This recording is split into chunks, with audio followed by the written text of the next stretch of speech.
Bien. Bueno, damos por iniciada la sesión. Bueno, creo que la presentás vos, Juan, si querés, pero yo para adelantar ahí pasé un link de Google Docs donde pensamos hacer la minuta, una minuta colaborativa de la reunión, donde cada quien ponga sus pensamientos e ideas. Y también está la lista de preguntas disparadoras, digamos, para lo que vaya a salir de la charla. Sí, bueno, la idea de hoy entonces era, básicamente como teníamos una observación de que en gran parte muchos emprendimientos o muchos proyectos de ciencia, de hardware para la ciencia abiertos, suelen tener como el apoyo en la institución académica, que eso tiene que ver con, no sé, muchas veces acceso a cosas, pero sobre todo de financiamiento, de sustentabilidad del tiempo, subsidios. Y la posibilidad de proyectar como a expandirse del movimiento de hardware libre y abierto, sobre todo con aplicaciones científicas o tecnológicas en general en la industria también, requería poder expandirse por fuera de esas fronteras de manera ágil y robusta, y para esto tendría que superarse como un pequeño problema que es el tema de la sostenibilidad de los proyectos, ¿no? Sostenibilidad sobre todo a nivel económico, de poder hacer sostenibles los proyectos, poder vender algún valor de algún tipo, que eso genere plata que pueda seguir sustentando nuevos proyectos. Y a eso, o sea, la necesidad de hacer como hardware libre, abierto y sostenible, se añade también ciertas dificultades que son particularidades locales acá en Argentina, que tienen que ver sobre todo con acceso a insumos.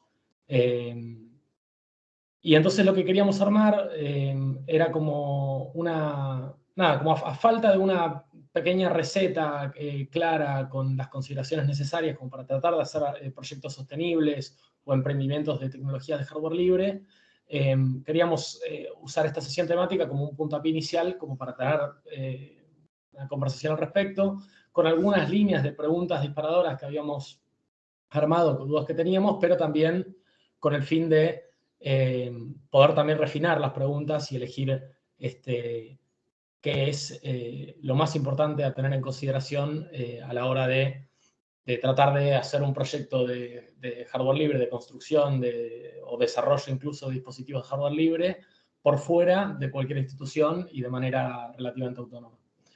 Entonces tenemos una serie de preguntas que teníamos con algunas ideas que venimos charlando, cosas que venimos averiguando, pero la idea era poner en común, tratar de nutrirnos de la experiencia de otras personas, de las cosas que haya pensado otra gente, e ir documentándolo acá en una minuta colaborativamente, donde después, a partir de esto, redactemos una pequeña receta para subirla y que esté disponible para otra gente con esta misma inquietud. Uy, A mí me gustaría, estás. sí, sí. A mí me gustaría saber, de paso ya aprovechando que somos pocas personas, por ahí que se presenten Vanessa, Carla y Núñez, o supongo. Pues, yo veo un simbolito en tu nombre, perdón.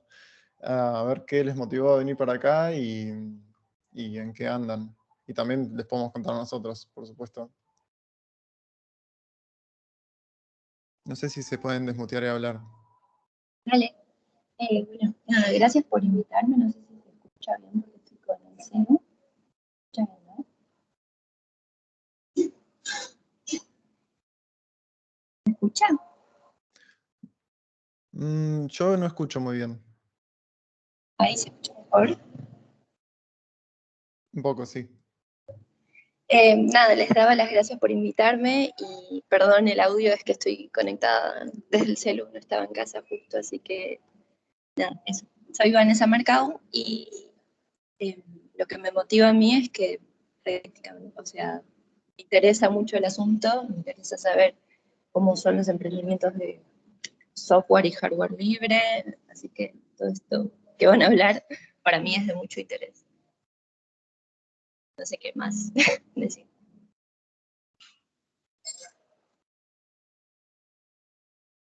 Está bien, entiendo que quizás estamos acá porque nos gustaría armar emprendimientos de este tipo y hacer que sea una movida que tenga más impacto y poder quizás dedicarse a eso como sustento, ¿no?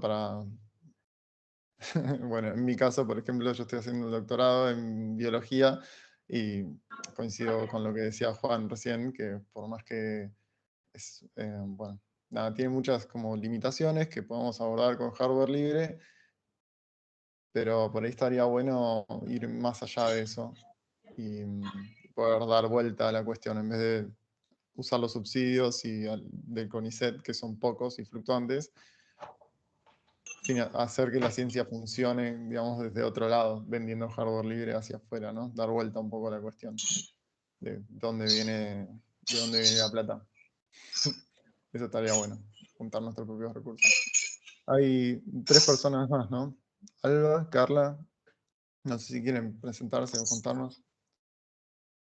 Hola, buenos días. No sé si me escuchan. Sí, perfecto. Perfecto, mi nombre es Carla, soy de Ecuador. Tuve un poquito de problemas con el horario porque no es el mismo, pero sin embargo pude estar aquí y eso me alegra mucho.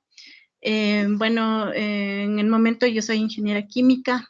Tenemos una fundación que está investigando sobre el ambiente y el desarrollo sostenible. Entonces es por eso que me motivó mucho el tema de esta reunión el día de hoy, porque quisiera saber cómo en otros países lo están manejando. Nosotros al momento implementamos una plataforma para lo que es educación del desarrollo sostenible, la ética en el ambiente, algunas cosas así. Sin embargo, me imagino que es como todas las personas en otros países de Latinoamérica, tenemos un poco de dificultades en la parte económica, ¿no? No podemos todavía poder hacer cursos que sean gratuitos o que tengan becas para personas que no tienen los recursos económicos para poder conocer un poco más del ambiente, cómo tener prácticas ambientales mejores y todo ese tema. Entonces espero que esta pequeña presentación les dé una idea de cómo estamos trabajando ahorita aquí y me gustaría seguirles escuchando. Muchas gracias. Gracias por compartir, Carla.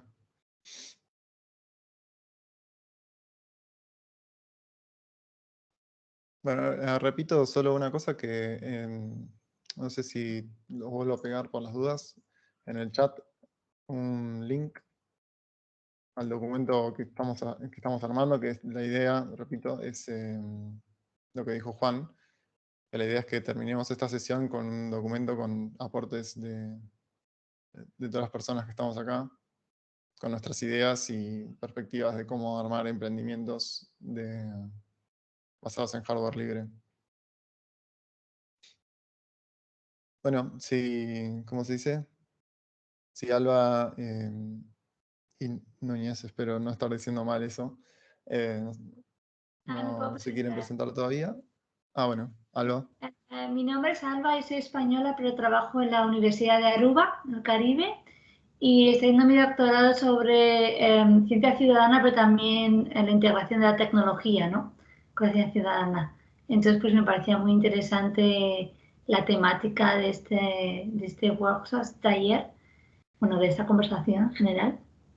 Y bueno, Aruba sigue siendo, está bastante lejos de Argentina y de otros países de Sudamérica, pero bueno, está en la región, entonces creo que hay muchas similitudes también en algunas cosas. Gracias. Bueno, genial. Bueno, ¿cómo se dice? Algunas de las preguntas disparadoras, no sé si Juan querés empezar con alguna de ellas en particular. Estás muteado. Y para mí, o sea, están ahí, veo que se metió más gente en el documento. Sí, o sea, yo creo que la pregunta más, quizás más apremiante a la hora de empezar es el tema del modelo de negocios, que es la primera que habíamos puesto. Que es un poco lo que nos preguntábamos. Nosotros estuvimos pensando algunas cosas. O sea, creo que hay un punto donde existe cierta diferencia en lo que es tecnología libre a nivel hardware y a nivel software. y en este caso estaríamos pensando más bien en la parte de hardware, que hay como una... hay todo un proceso para llevar una tecnología de hardware a su estado que es vendible, que no requiere solamente la documentación o solamente toda la parte que es abierta, sino también el haber aprendido cómo hacer las cosas. Y eso es lo que estábamos hablando bastante con Nico, de cuál es el valor más importante que se puede ofrecer del hardware libre. Ahora podemos entrar un poco más en detalle, pero estábamos pensando básicamente, la primera pregunta es cuál es el modelo de negocios, cuál es el valor que se podría vender, o sea, qué es lo más importante cuando se plantea un proyecto de hardware libre como emprendimiento. Y sí, básicamente eso. Si el negocio es más bien el producto, si el negocio es sobre todo la capacidad de poder repararlo, qué es lo que se puede ofrecer, qué es lo que se puede vender, esa es la primera pregunta abierta. Pero bueno, no quiero pasar tanto la respuesta así sin haber pasado la palabra. Claro, no sé si todas las personas acá son tan familiares con el modelo de negocios del software libre, que, bueno, más allá de que hay muchísimas empresas gigantescas que lo usan para ganar dinero de otra manera, el software libre como producto también se vende de una manera particular. Por ejemplo, hay empresas que se aseguran de que el software libre sea seguro. O sea, que tenga la menor cantidad de vulnerabilidades informáticas posible. Entonces su producto es la seguridad basada en software libre.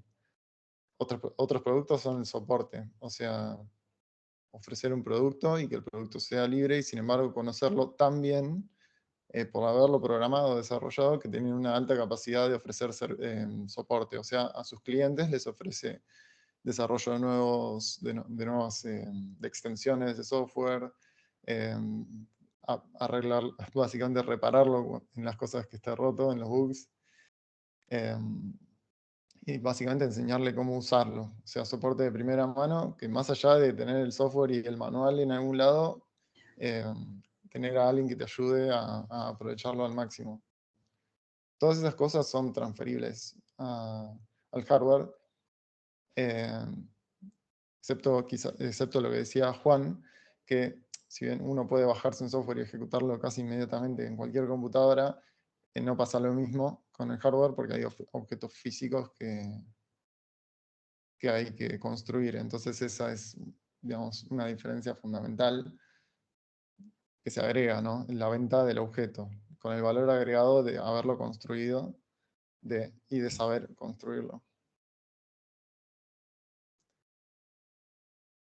No sé si alguna de ustedes ya trabajó con alguno de este tipo de cosas o conoce empresas del estilo, pero ejemplos hay varios. En software abundan los ejemplos de hacer un software, la edición comunitaria, ¿no?, de un software y la versión profesional, con lo cual hay dos productos. Uno que habilita a la sociedad a colaborar, a hacer derivaciones del software más profesionales, más funcionales, y la otra que es cerrada, que es básicamente hacer eso, hacen eso con su propio producto, digamos, y ofrecen una versión privativa con las funcionalidades que les piden sus clientes, básicamente. Es un pequeño sacrificio respecto a ser un purista de las tecnologías libres, pero es una forma de usar el sistema tradicional, de cerrar cosas para hacer negocios, pero al mismo tiempo beneficiando a la sociedad en que si la sociedad desea usar el mismo producto y derivaciones para algo, puede hacerlo, porque el producto base, la edición comunitaria, es 100% libre. No sé, mi ejemplo principal es RStudio, que es un entorno de desarrollo para R, el lenguaje de programación. Tiene ese modo, digamos. Hay varias distribuciones de Linux que funcionan de la misma manera. Y lo mismo se podría hacer con el hardware. Básicamente ofrecer versiones básicas, entre comillas, ¿no? Que será básico, pero ofrecer versiones básicas de ciertos productos y con toda la documentación libre, con todo el soporte libre o pago, o de la manera que sea, y versiones que entre comillas sean avanzadas o quizás particulares simplemente, de clientes con necesidades muy específicas, que sean privativas por un rato o no. Esa es una de las formas de verlo. La otra, que es legal, es todo abierto, pero la otra forma de hacer eso de forma legal es usar dos tipos de licencias. Básicamente que para objetivos comerciales uno licencie el objeto, digamos, o los diseños de una manera, y para los usos sin fines de lucro los licencie de otra manera. Entonces, las instituciones académicas o instituciones sin fines de lucro o instituciones educativas pueden hacer lo que quieran, básicamente, pero no venderlo. Y las personas que quieran venderlo tienen otro tipo de licencia.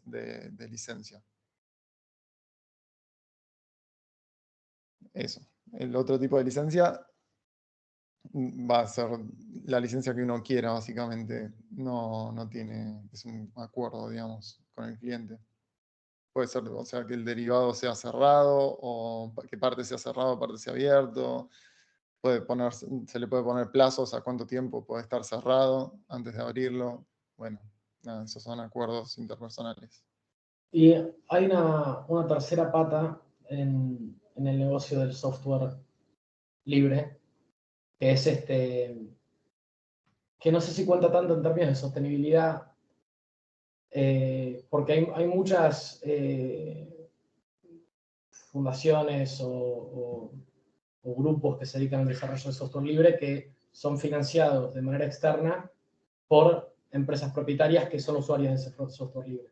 Entonces hay como, no sé, un montón de librerías en un montón de lenguajes de desarrollo libre y abierto y qué sé yo, que las empresas que ponen plata para desarrollar esos lenguajes son las principales usuarias de todos esos programas. Entonces ahí lo que empieza a suceder es que vos lo que tenés es un valor que se usa libre, que es un servicio, un producto que tiene una licencia libre con habilitación de uso comercial y de uso que lo transforme en algo propietario, del cual la principal base usuaria son estas grandes empresas o grandes corporaciones que quieren hacer uso de eso, entonces ponen plata como donación para que se produzcan y se mantengan estas versiones libres del software y así poder usarlas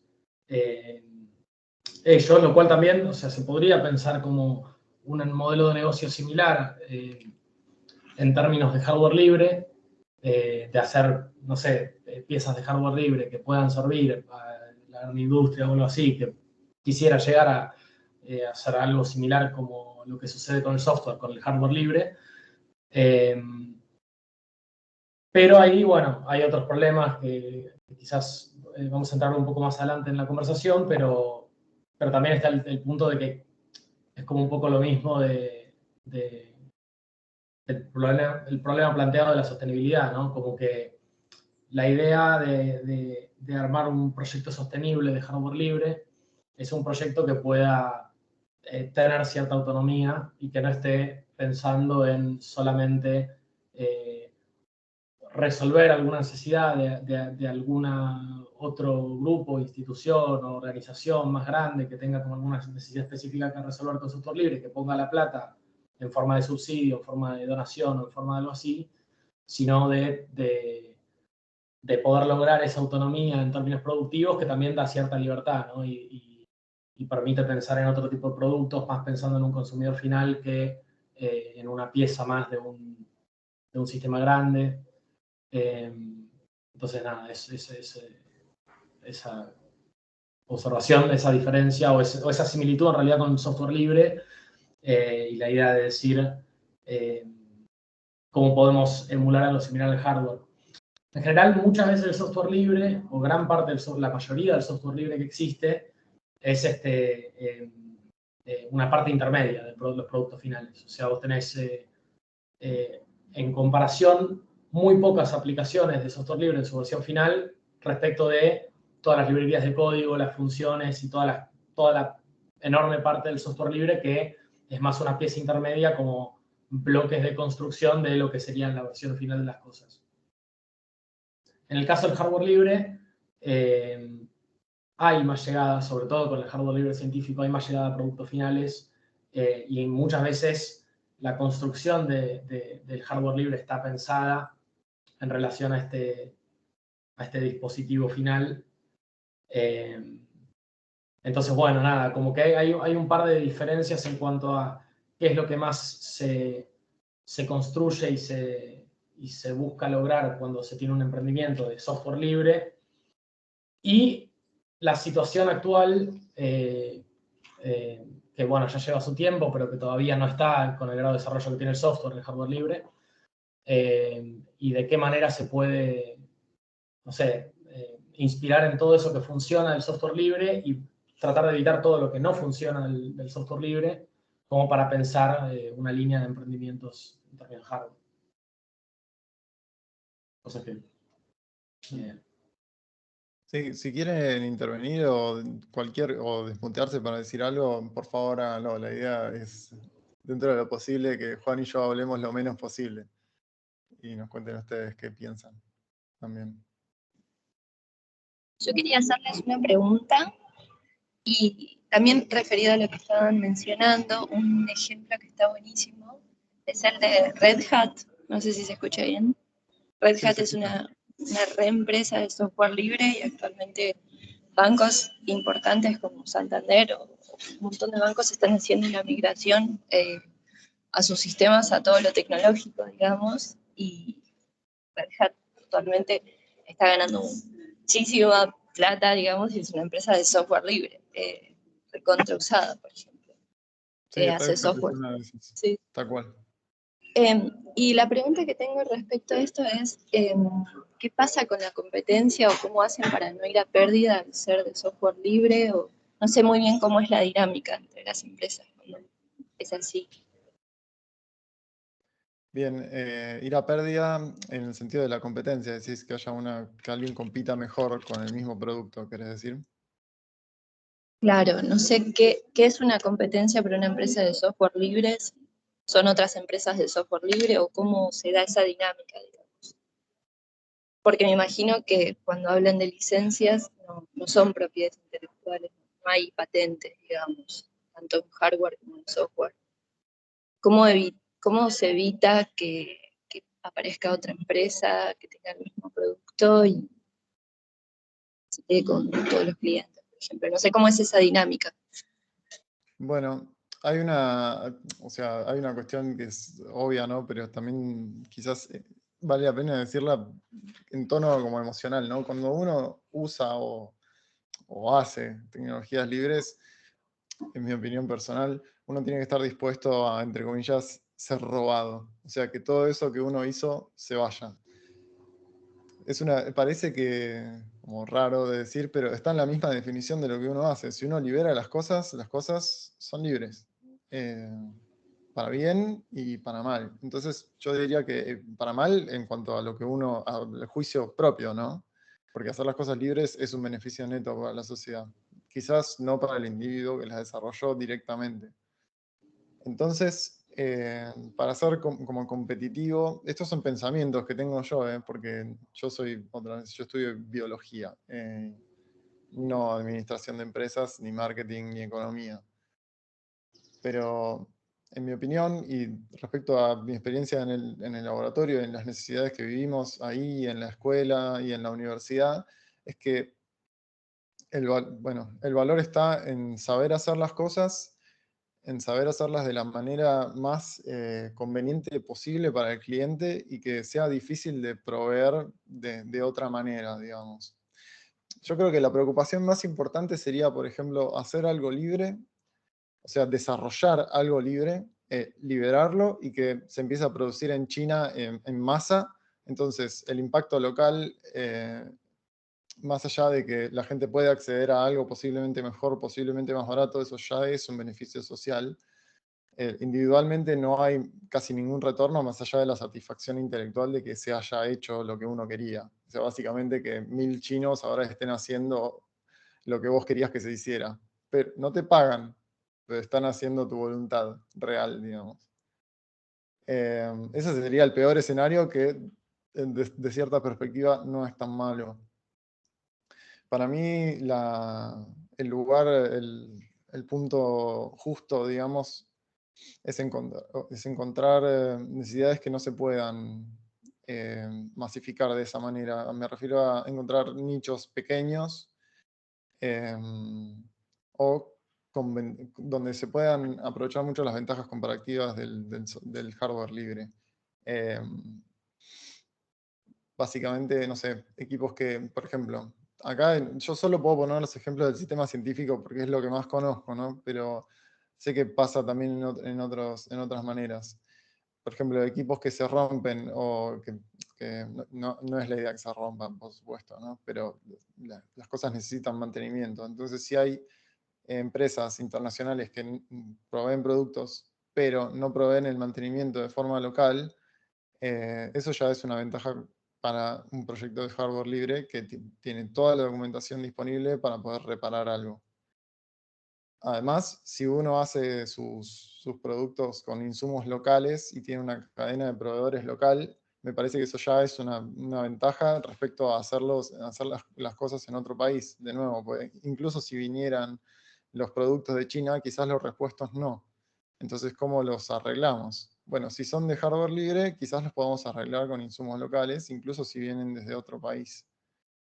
Entonces ahí hay un posible negocio que es básicamente el mantenimiento o reparación de hardware libre. La otra, que es quizás más amena, por lo menos para mí, en esa cuestión de sentir la justicia de ser retribuido de alguna manera, ¿no? Que es medio raro, pero ser retribuido de alguna manera por haber hecho algo y haberlo liberado después, es usar diseños libres existentes y venderlos. Ahí el costo, digamos, de desarrollo es casi cero. Digo casi porque igual hay que armar una cadena de proveedores, igual hay que estar preparado para tener alternativas cuando esos proveedores se caigan, y también hay que estar preparado para cuando el contexto económico que vivimos deje de beneficiar tanto a la producción local pormenorizada de hardware libre, digamos. Básicamente cuando vuelva otro gobierno liberal y diga que se vuelvan a poder importar un montón de cosas en detrimento de la industria local. Eso. O sea, todas esas, o digamos, esas son algunas de las cosas que pienso que son como oportunidades reales de hacer negocios. En cuanto a lo personal, digamos, a lo que me parece que yo, y por lo menos pensamos con Juan, que se podría hacer con los medios con los que disponemos, ¿no? Sí, como que quizás gran parte de lo que puede ser conveniente hacer en términos de negocio pasa mucho más cercano a la construcción de proyectos libres que ya están desarrollados que al desarrollo de proyectos libres.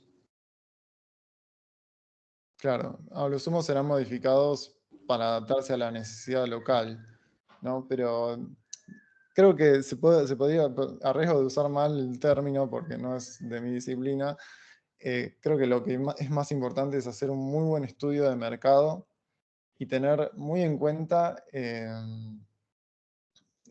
qué producto uno hace, en qué cantidades se lo van a requerir, qué puede ofrecer como producto que dependa, o como servicio, digamos, que dependa del conocimiento que uno adquirió armándolo.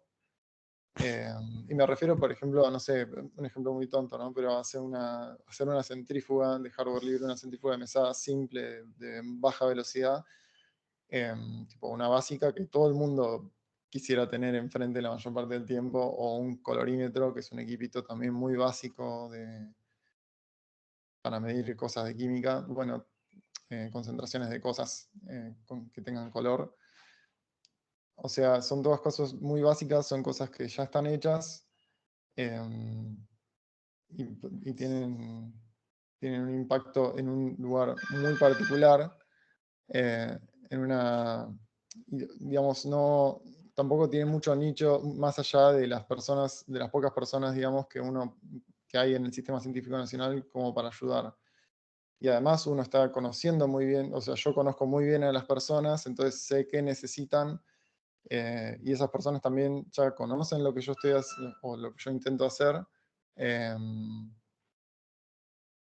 Entonces hay un diálogo directo con el potencial cliente, y es más fácil establecer una marca si uno está en el lugar de la necesidad, por ejemplo. Y una marca es un bien valioso, digamos, para este tipo de cosas.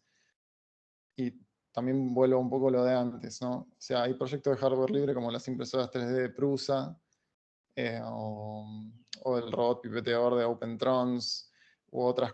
Habrá muchísimos proyectos de otros ámbitos que son hardware libre, mejor o peor documentado, pero son hardware libre, con lo cual uno podría tomar todo y hacer uno acá, modificarlo, participar, bueno, todo lo que se hace con el hardware libre. Pero lo que se asegura con lo que se ofrece como marca, digamos, que no ofrece, que digamos, es un valor para el emprendimiento, es la marca y asegurar la calidad. O sea, las impresoras de Prusa son buenísimas y la gente las compra porque son buenísimas. No necesariamente porque son de hardware libre como yo. Digamos, yo la compré por eso. Y no son tan caras. Bueno, quizás ahora cambió un poco esa cuestión, ¿no? Pero hace varios años estaban bien. Y lo mismo con el robot de OpenTrons, o sea, la competencia, no sé, está a órdenes de magnitud de arriba en precio. En vez de $5.000 un robot salen, no sé, la verdad que no tengo ni idea. $100.000 no es poco. Seguro habrá algunos sacrificios en funcionalidad, pero es cualitativo el salto. Y nada, como ellos lo hacen bien y tienen un buen software y ofrecen buen soporte, no en Argentina, lamentablemente, tienen una marca, y la marca es, digamos, de alguna manera lo que terminan vendiendo más allá del equipo. También hay como una gran diferencia en las cosas de hardware libre que tienen, que son do it yourself, básicamente, que es algo que uno puede hacer en su casa, con un grupo chico de gente, con herramientas que suelen estar muy disponibles, que es en general la mayoría de lo que solemos encontrar, creo, en hardware libre, con la idea de poder hacer algo libre, pero a su vez más escalable, como que, no más escalable, que necesite más escala, que requiera maquinaria más, más inaccesible para todo el mundo, por lo menos, más gente trabajando. Y eso también marca como una pequeña diferencia en el tipo de cosas que se pueden hacer. Como que muchas veces los emprendimientos que yo vi o que me encontré de hardware libre, do it yourself, accesible y todo eso, tienen mucho más peso en la relación con el cliente y la idea de adaptar cosas que están a las necesidades específicas de un cliente, que tiene que ver básicamente con el diálogo, con entender las necesidades que puede llegar a tener para resolver alguna problemática, y de ahí ver qué tipo de tecnologías libres hay, qué modificaciones se le pueden hacer para resolver o atender a una necesidad específica. Y eso obviamente está mucho más alejado de la producción en masa y mucho más cerca de lo que comentaba Nico de encontrar un nicho o hacer algún estudio de mercado, y mucho más cerca de eso, ¿no? Del valor de la experiencia en construir la pieza y no tanto en el valor de tener la documentación de la pieza misma.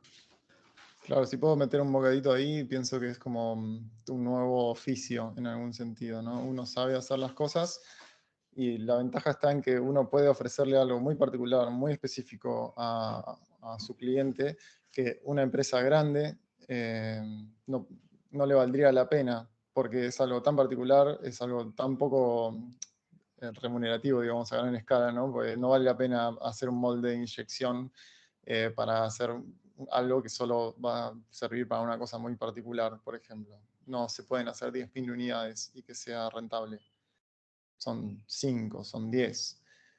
Entonces, un poco va por ese lado. Perdón. Claro.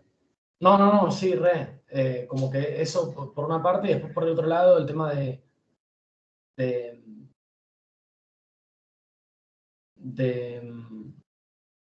la escalabilidad es otro problema. O sea, hay muchas veces que el tema de robar el producto, ¿no? Muchas empresas que hacen hardware propietario, los precios de venta son muchísimo más caros que los costos de construcción, justamente porque las patentes les garantizan el monopolio. Y sobre todo cuando tienen como un abanico de patentes que cubren casi todos los dispositivos que puedan que puedan abastecer a una misma necesidad, entonces ya tienen básicamente todo el mercado cubierto y monopolizan ese servicio específico. Y entonces ahí sí tenés como el problema de que si vos querés comprar algo de eso, te pueden cobrar mucho más de lo que se puede cobrar en un mercado competitivo. O sea, el extra de ganancia al vender uno de esos productos es mucho mayor cuando vos tenés industria propietaria en algo que no habría competencia. El hecho de que hagas algo libre, es cierto que te lo pueden robar si tienen más preparación en términos de la producción y la escala, con lo que vos quieras hacer. Obviamente siempre tenés la alternativa de hacer algo más de nicho, pero bueno, también eso tiene como un umbral de que también te puede ir, ¿no? Porque si yo me centro y me voy para el lado de un nicho, a producir en nicho y hablar con el cliente y hacer un dispositivo específico para cada cliente en cada necesidad, la realidad es que eso tampoco va... O sea, es un trabajo, pero tampoco es un emprendimiento, el típico emprendimiento que la gente quiere hacer una app y llenarse de plata, no es... Claro, a eso me para acá. refería con lo del oficio. Es más bien tipo, Claro. bueno, es una persona que puede estar muy saturado de trabajo y ganar muy bien, de acuerdo a cuánto trabaje, que también trabaje, ese tipo de cosas, pero sigue siendo, de alguna forma, un emprendimiento no capitalista, ¿no? Primero, porque es como uno se explota a sí mismo en ese sentido. Y en todo caso, si hubiera emprendimientos de hardware libre masivos, que puede ser que los haya, porque, no sé, doy un ejemplo, no sé, quizás las matrices para hacer las botellitas de plástico que se pusieron de moda hace unos años para tomar agua, nada, cualquier diseñador industrial puede hacer eso. Yo me puedo poner en CAD, hacer algo de esa formita, elegir los colores y mandar a hacer 10.000 botellas en alguna planta inyectora, y es todo hardware libre, y quizás me vaya bien. Más si logro establecer una marca y el producto es de calidad. Y ahí, que sea hardware libre o no, quizás no tiene tanto que ver con qué tanta inversión inicial. Por ahí tiene más impacto qué inversión inicial hay y qué tan competitivo uno puede hacer su proceso productivo que la propiedad intelectual del asunto, porque la botella, acá en Argentina especialmente, la formita de la botella por ahí está patentada en el mundo, pero acá se hace igual y sin pagar una sola regalía. Entonces yo creo que por ahí, si lo querés ver de esta manera, el hardware libre fomenta más la competencia, y eso es algo que también se argumenta en las tecnologías libres en general, porque básicamente no hay trabas y lo que hay que optimizar es el proceso productivo y la competitividad. Por ahí la pregunta a todo esto es, volviendo a lo que, por ahí no sé si lo respondimos realmente, pero habría que mirar en cada caso, hacer un estudio de mercado de cada uno de los productos y ver si se puede o no se puede hacer un negocio de hardware libre en la escala en la que uno dispone para un producto y una necesidad particular. Yo no creo que se puedan ofrecer como garantías genéricas a que algo de hardware libre funcione, porque tampoco se las pueden ofrecer a algo privativo. Eso es cierto también.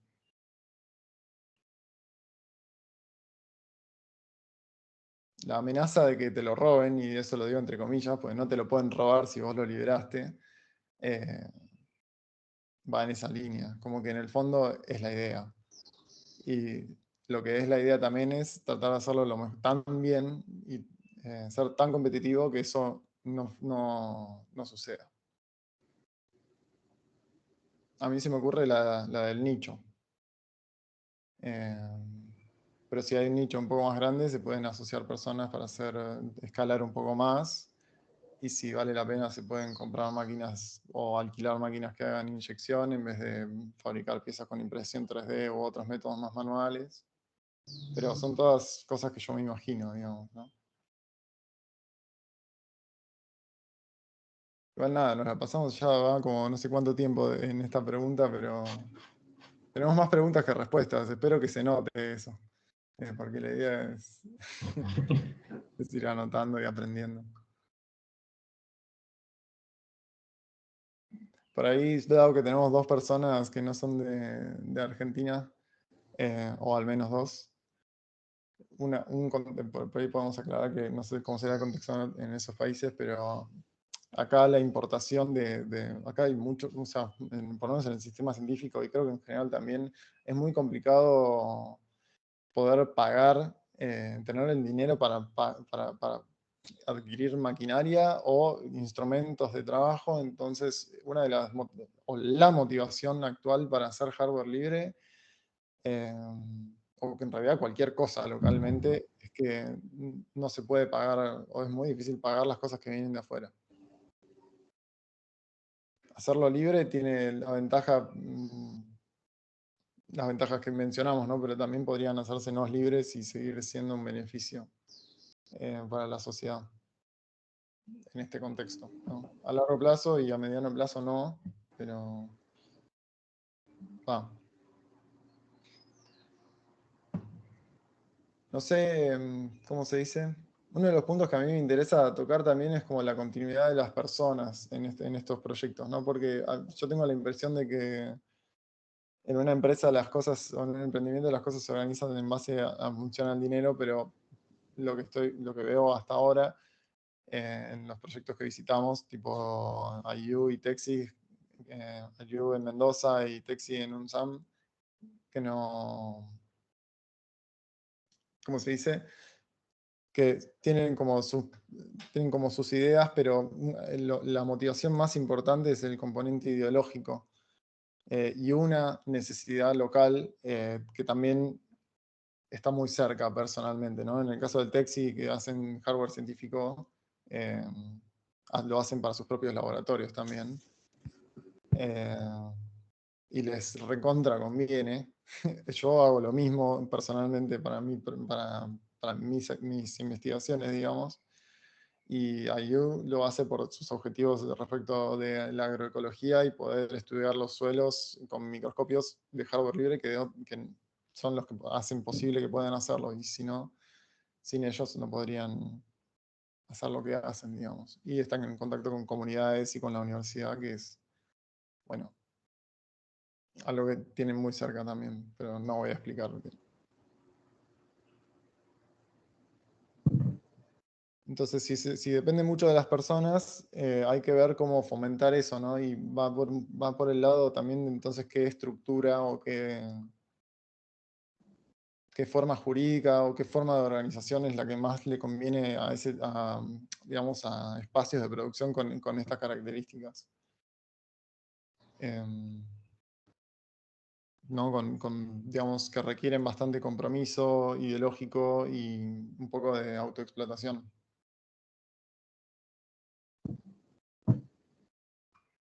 Y ahí estábamos, bueno, solo porque queda poco tiempo, solo por ahí voy a mencionar las cosas que ya son obvias, ¿no? Pero hay varias formas de organizarse, por lo menos en Argentina, de forma jurídica. Son tipo las sociedades anónimas. Hay una versión más simple que requiere menos inversión inicial. Están las cooperativas. Está el monotributo, que es básicamente uno es independiente totalmente, pero bueno, puede colaborar con otras personas como lo haría, bueno, o sea, en vez de hacerlo dentro de una empresa o una institución, lo hace todo de forma independiente. No sé si existe en otros países, si no, me cuesta explicarlo un poco. Y bueno, y después están las cosas de non-profit, como, no sé, las asociaciones civiles sin fines de lucro o las fundaciones, que se pueden formar para casi cualquier cosa. Y también creo que una de las ideas de todo esto es tratar de ver cuál es más compatible con nuestros principios. Por ejemplo, que las cosas sean libres a largo plazo, que la propiedad intelectual no se cierre, y también cuál tiene la mayor potencialidad de viralidad, digamos, ¿no? Porque no es que queremos, o sea, más allá de que queremos hacer un emprendimiento de hardware libre, lo que más nos gustaría es que los emprendimientos de hardware libre se viralicen y que cualquier forma de organización que se proponga, digamos, o que las formas de organización que podamos proponer tengan la capacidad de replicarse y de crecer, como si fuera, digamos, una estafa piramidal, pero sin la parte de estafa. Simplemente que sean virales.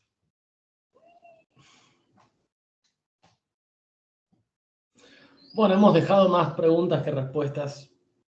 Sí, creo que sí, ¿no? Pero era un poco la idea.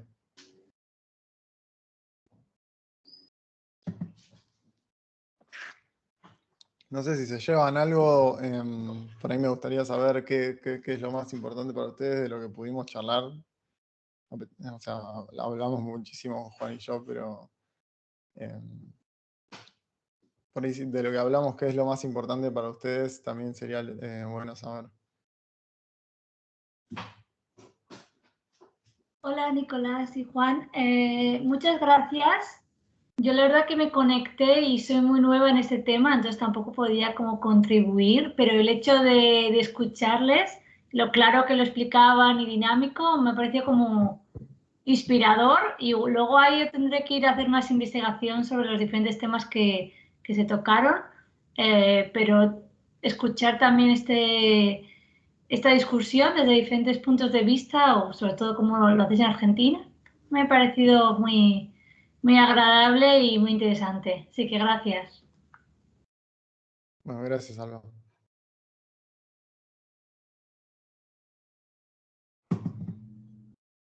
Y, ¿cómo se dice? Ahí va.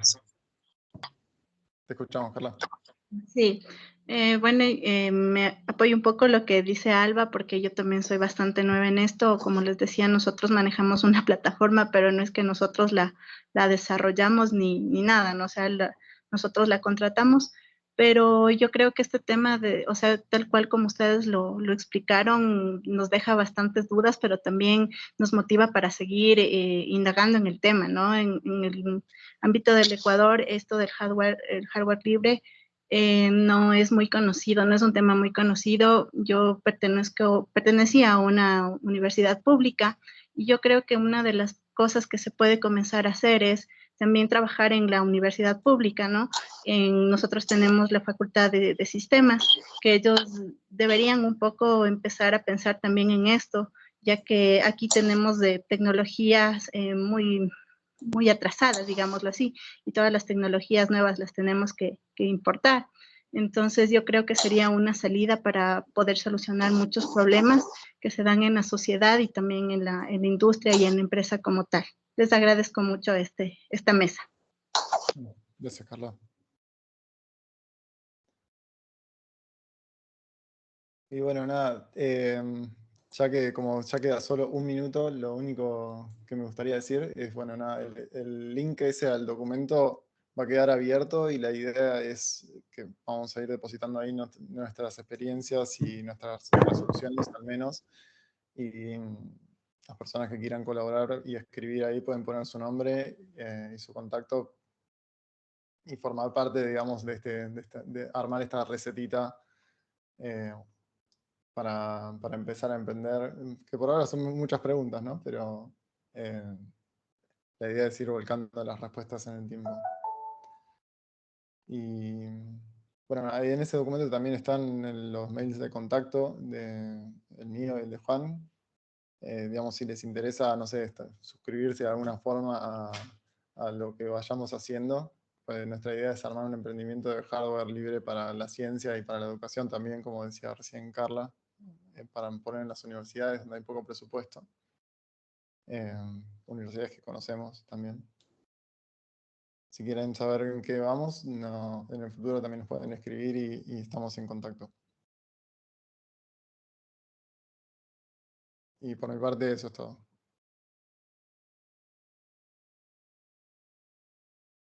Muchas gracias a la organización de CIESIAR por prestar este espacio también. Y a la gente que vino a conversar. Sí, tal cual. Gracias a Ciesiaria y a todas las personas que vinieron acá. Y con eso estamos. Muchas gracias. Muchas gracias y me parece espectacular la iniciativa del documento como para las personas que quieren empezar un emprendimiento de software libre. Me pareció genial la idea. Bueno, buenísimo. La seguimos entonces. Bueno, hasta luego. Chao.